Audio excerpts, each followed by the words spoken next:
Hi guys, my name is Rajiv. Today I'm going to discuss about advanced Windows troubleshooting. Basically what we are going to cover today is how to troubleshoot physical cables issues.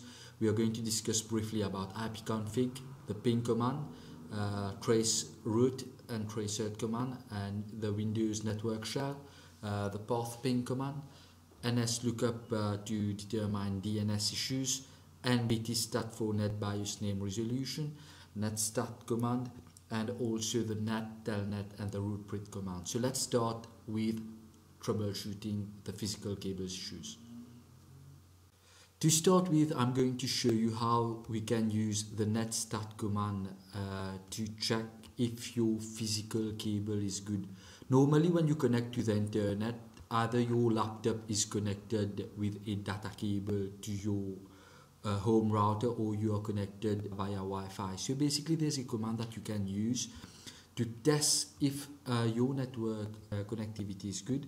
To test this network connectivity, we use the netstat -e command. -e is basically we are checking the Ethernet statistics, the number of bytes that we are receiving and the number of bytes that we are sending. We can just generate a traffic by typing ping -t, for example, if you want to ping your gateway. And then you will need to check the netstat -e. If that value changes, basically it will increase the value for the bytes received and for the bytes sent. If that value changes, it means that your connection is good, your physical connection is good. As you can see from the received bytes in the first output compared to the second output to the third output, I am receiving an increase in the number of received bytes and in the number of sent bytes. So basically, this is how we check the physical connectivity. So before we continue, I'll make a small drawing to make you understand how netstats work. So basically, if you have your router here at home, that's your router. You have a PC connected here, for example. That's your PC. And that PC has an IP address of 192.168, for example, .1.5. That PC is connected to your ISP. And from your ISP, it goes in the what we call the internet.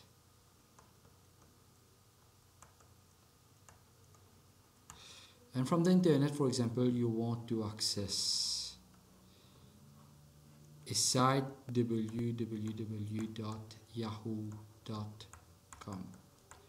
Now from this PC, you have opened a browser, for example, Internet Explorer or Mozilla Firefox or Google Chrome.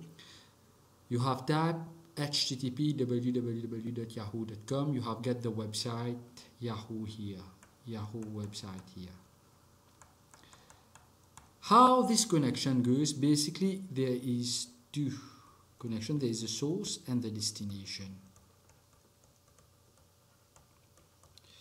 The source basically is your IP address,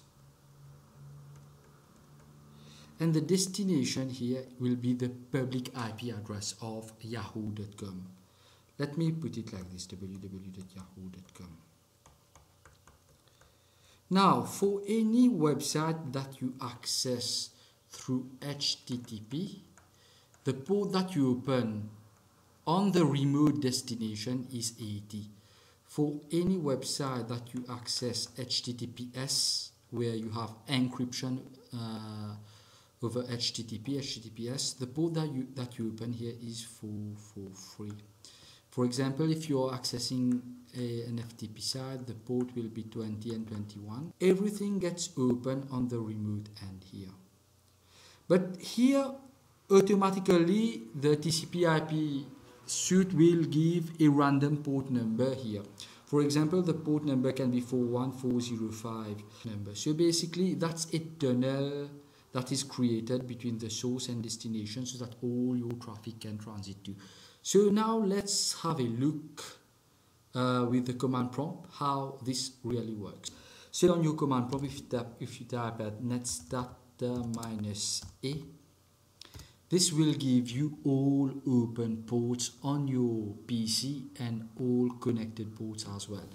Let me explain to you. For example, if you see ports that are open on your PC, you will get all those ports that are open. For example, port 445 is a port that is used to enable sharing on your PC. On this PC, there is a drive or a folder that is shared which make that port 445 open. For example, if you have enable remote desktop on your PC, means someone can remote desktop on this PC. So basically port 3389 will be open. At this point in time, remote desktop is not open. For example, if I want to enable remote desktop, I'll just go on properties, remote settings, allow connection from computers running this version. Okay, apply. Now we will check if port, you see now we don't have, at this point in time we don't have port 3389. Now we have enabled remote desktop. Let's try to see. Here you go. Here is port 3389. I have enabled remote desktop. So basically, by the ports, you can know which service is open on this PC. Now I will show you another important aspect. This PC is connected to some server on the internet on port 5939, and this PC is connected on a particular IP address on port 5222.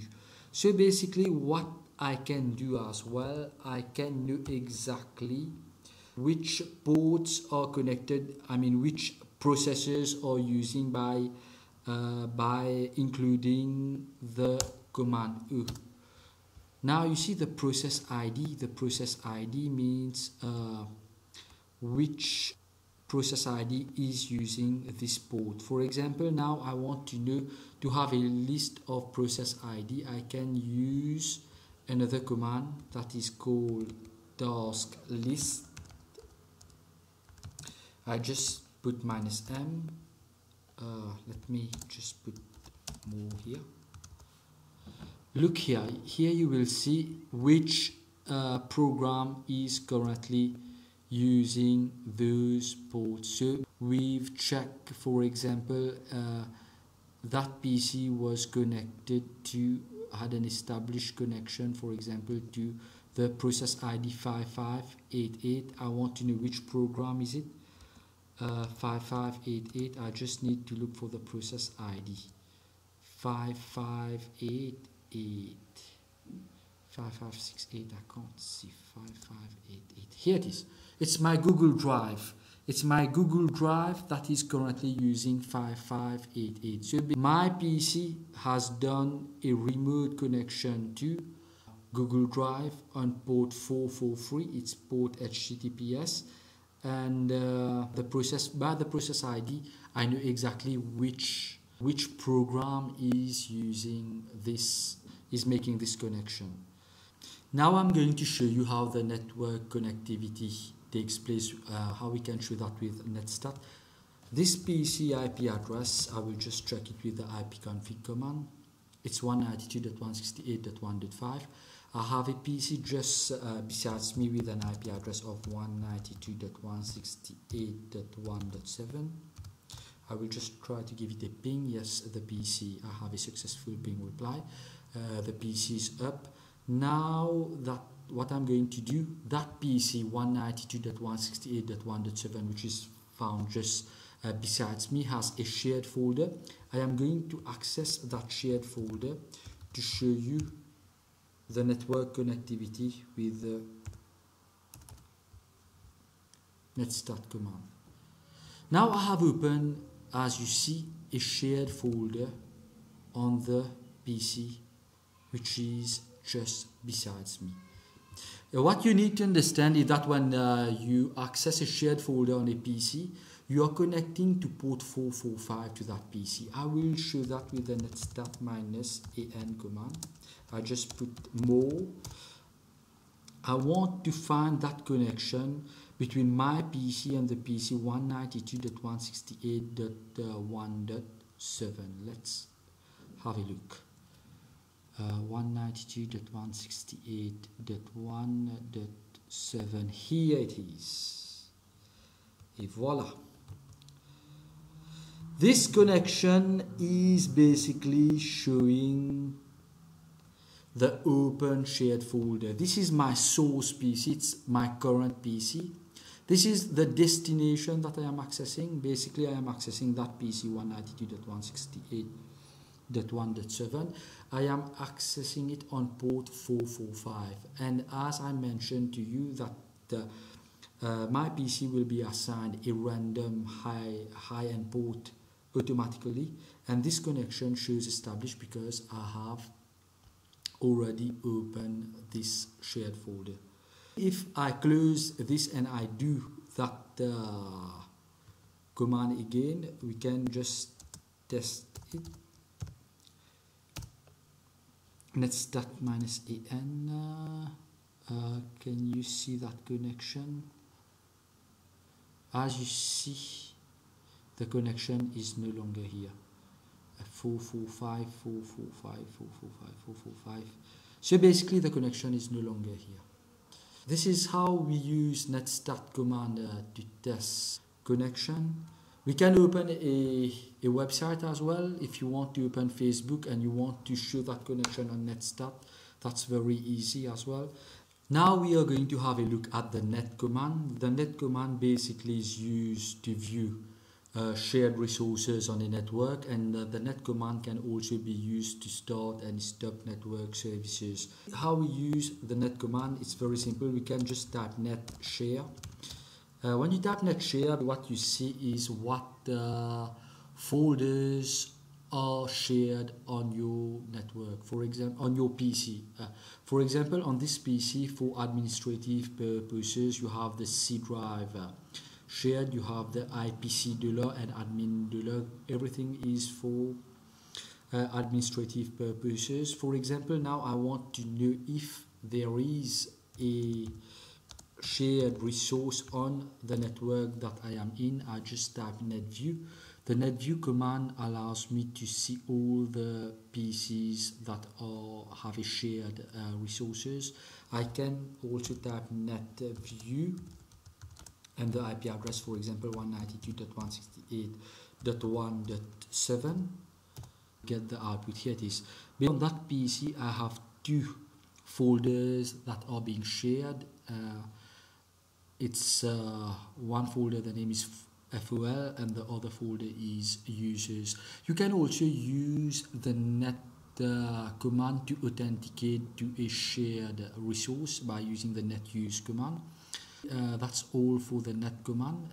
You can also, if you want to know more about the net command, you type net, you press enter. You can use the netstat if you want to start a service on a computer remotely, or you want to stop a service on a computer remotely. The netuse allows you to input the username and password to access a shared resource on another device on the network. Now we are going to see another command. We are going to discuss a bit about ipconfig and the ping and reset command.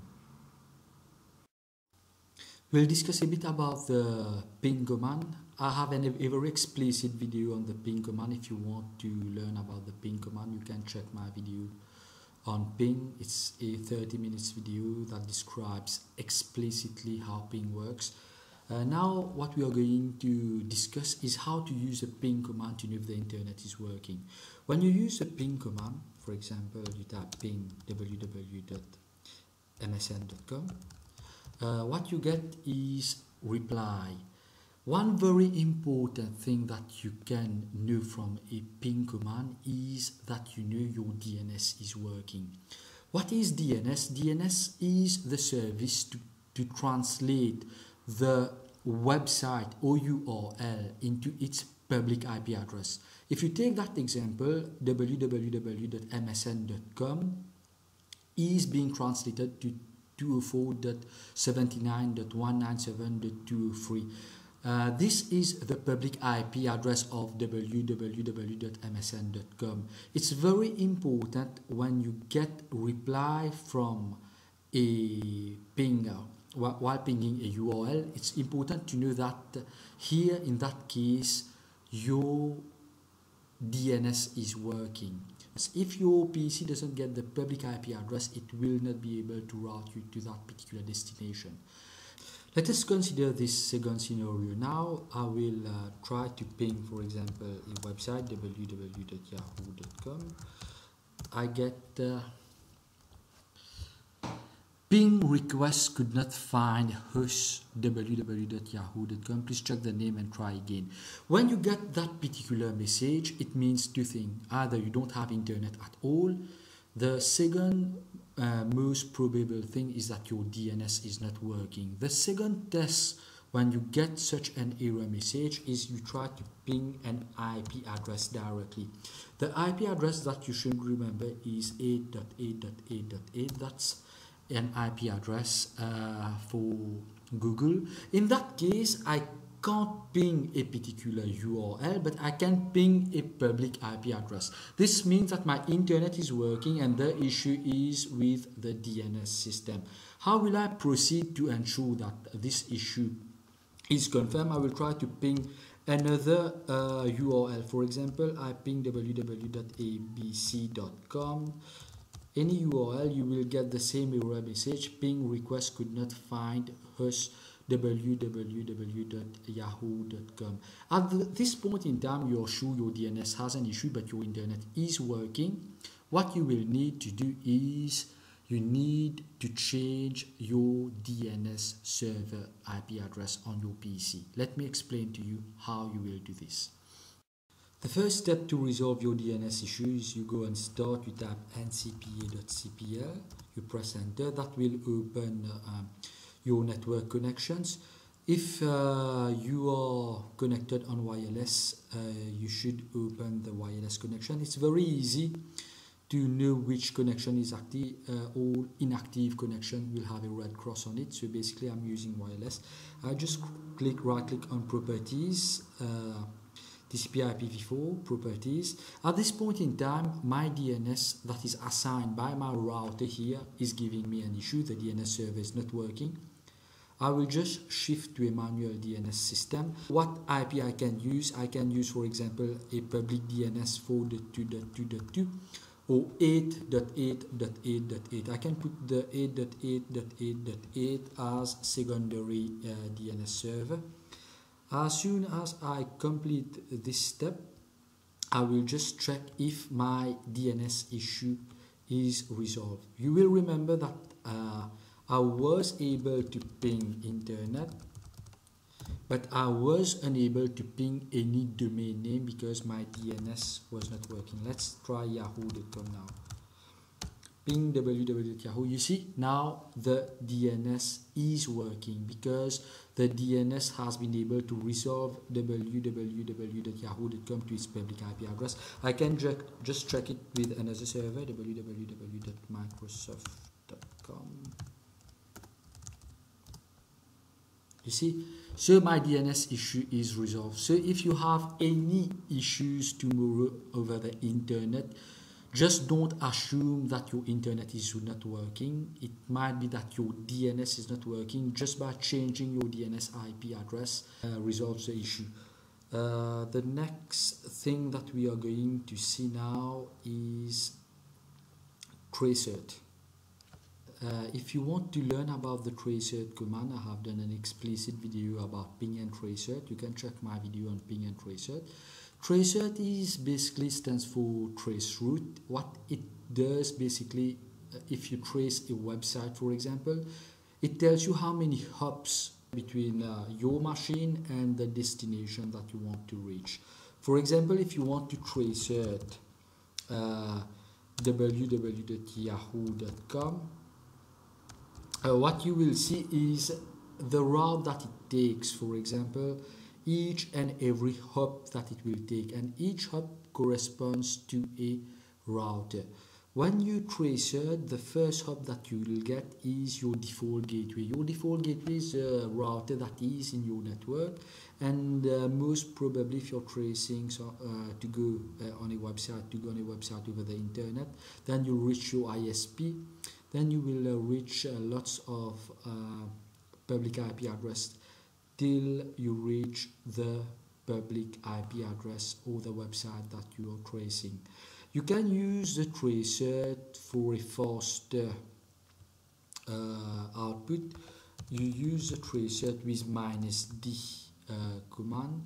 If you trace it with you use tracer with -d command, basically what it does, it won't resolve the different websites. It won't resolve the different websites. It will give you only the public IP address, and that goes much faster. The next command that we are going to look at is the route command. It's very important when you run the route command, you need to run the command prompt as administrator.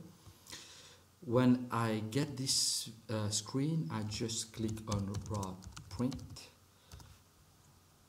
What it means, route print, when you tap the command route print, what basically it means all the routing that is set on the PC. For example, to reach the internet, which is 0.0.0.0 netmask 0.0.0.0, you need to go out of the gateway.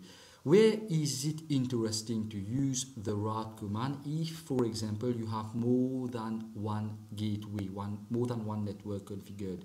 How is it possible? Is, for example, you are connected on cable and you are connected on Wi-Fi on another network.